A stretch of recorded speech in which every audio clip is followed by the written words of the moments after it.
Rough night? I can't believe we're burying a body. My friends and I sort of murdered someone. Oh. People are like the flowers they plant. Some flowers are wild and without boundaries. What? I didn't know they made overalls with booty shorts. I was a garden hoe for Halloween last year. We all may look perfect on the surface. My life is a mess. I'm cheating on my husband. Why did you leave me for that guy? Does everyone hate me? I don't. Okay, but I pay you to lie. One of my students threatened me. You gotta be careful. People always think they can get away with it. Maybe they shouldn't. I don't think she gets the first rule of garden club. Now what? We all have each other's backs. It's the police. You got all kinds of trouble. You have no idea. Where have you been? Don't worry about it. She would 100% turn us in. I'm sorry, are we back in high school? Yeah, except the cheerleader is gonna send the band kid to jail. Every garden has unwanted guests. I am going to destroy everything you care about. And when that happens, there's only one thing left to do. Burn it all down. Who knows? Maybe all of this will make me a better person. Grosse Pointe. Hi, my name is Asia Naomi King, and I play Catherine on Grosse Pointe Garden Society. Catherine's a really exciting character because on the outset, you kind of think, oh, this is the woman with the perfect life, 2 kids, husband, just beautiful family, beautiful home. But then when we dig a little bit underneath, we realize she's actually pretty unhappily married and having a secret affair with her coworker. Catherine is the kind of woman who yearns for more, but maybe doesn't know exactly how to get what she wants all the time. And so she has her secrets. And, well, you know, things get pretty exciting with her. Hello, I am Melissa Fumero, and I am playing Birdie Bradley on Grosse Pointe Garden Society. Grosse Pointe Garden Society is this really fun, thrilling, kind of escapist, sexy sort of show. It's totally the kind of show that I would watch. And when I first read the pilot script, I just thought that these characters felt very deep and complex and messy in a really fun way. And it was such a fun script to read, and I didn't know where it was going to end up. And I think every episode of this show is like that. And so hopefully it's a really fun ride for the audience to go through. My name is Alexander Hodge, and I play Doug in Grosse Pointe Garden Society. I think Doug really wishes he was like a salt-of-the-earth guy. It's just that he's way too sensitive. He is a less than successful artist, but he's giving it his all, and I think he wouldn't like to admit how much it affects him. Yeah, we meet him while he's going through a pretty tough time in his marriage as well. The best part of his life is his marriage with Alice, and he's a little shaky at the moment. Hope it gets better. I love playing Catherine. She's so, there's an effervescence to her and a lightness because that's what she wants you to believe her life is. She's very good at just being elegant, and she understands that she's a desirable woman and has a lot to offer. And I think she's the kind of woman who assumes that when she walks into a room, people want to be around her and people want to be associated with her. She's been raised in this culture to think that because of everything that she's been able to attain in her life, that has made her basically a better human being. Yeah, she's fun. Catherine's just a lot of fun because putting on that kind of, well, like Catherine's basically putting on this really great act. She's a fabulous actor, like myself. And it just makes it really fun to play her because then when we get to the stuff underneath, when she gets exposed and her vulnerabilities start, coming out, then it gets really exciting. And I like kind of playing in that, and it's fun to like see her simmer in what she's done and kind of grapple with her own guilt. Yeah, no. Birdie's not a willing member of the garden club per se. She is there doing court-mandated community service.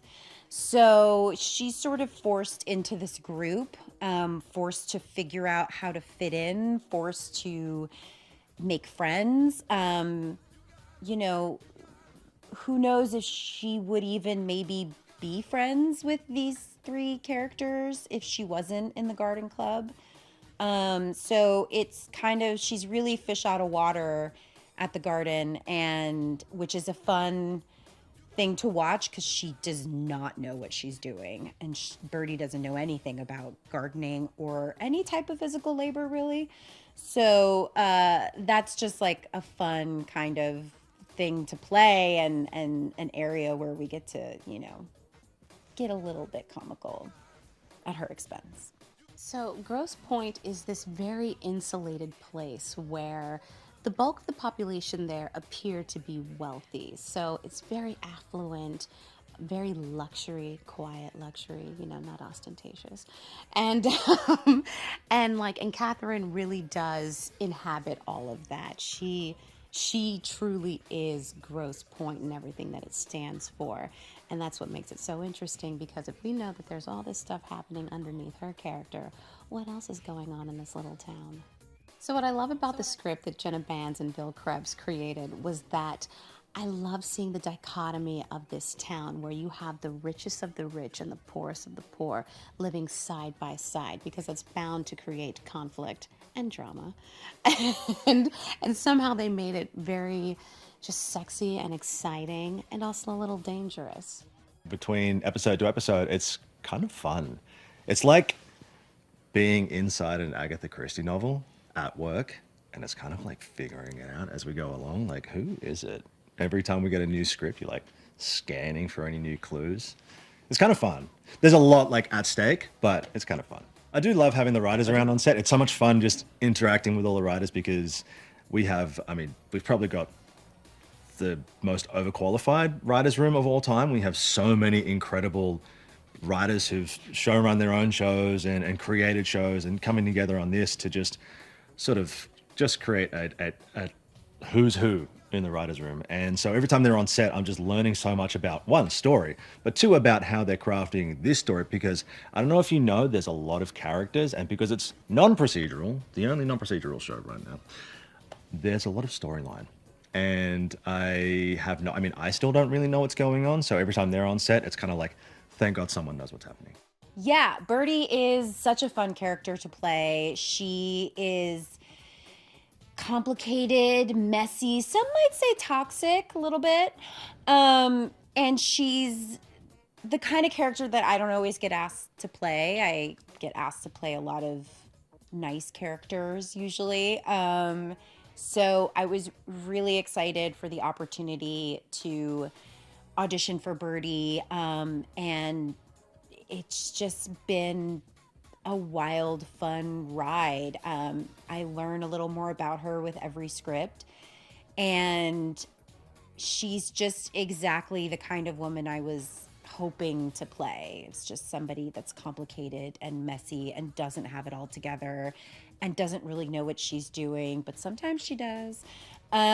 She's just really fun and all over the place. So at the center of this show, and outside of, you know, all of these dynamic and interesting relationships that are happening, is this murder that our four characters are somehow involved in. I don't even know how. I don't even know like who the body is. So it's a big mystery. I can't wait to find out. Every script I get, I'm like, are they going to tell us? And half the show takes place in the future, in the winter, and half takes place in present day, in the spring. And so visually, there's, you know, two different times really happening, and a little bit gets peeled away, a little bit more gets revealed in every episode. So the show is very dangerous because we learn incredibly quickly that someone's been murdered, and we don't know who, and we're wondering which of our favorite characters could have been involved. Now, of course, it can't be Catherine because she's too perfect for that, but I guess we'll see. Yeah, so Grosse Pointe Garden Society is going to take place in two separate timelines so that you understand that our seemingly innocent characters have been involved in something very dangerous, a murder. And then we're building up to what happened on that night, who did it, and who's dead. It's like shooting two different shows at once, and we don't know what's happening. I don't know who's dead. I don't know who's alive. I don't know who did the killing, who didn't do the killing. I didn't even know what day it is when I show up to set sometimes. I'm just like, are we present? Are we not present? Great. It's thank God it's not my job. We have a really great script coordinator and a great team that keeps us on the right timeline. But yeah, it's I would say it's actually it kind of really adds to the disorientating nature of the murder mystery. You know, the jump between present day and forward, and as they inform each other as the season goes on, good luck figuring out who's done. Because I've been here 6 months and I still have no idea.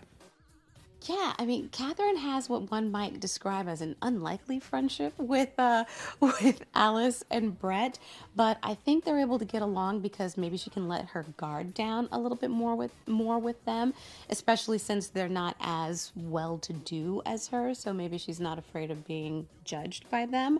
And then, of course, when Birdie enters the scene, Catherine is a little like, "Who's this woman trying to steal my thunder? Doesn't she know that, like, Catherine's Catherine, she's Queen Bee."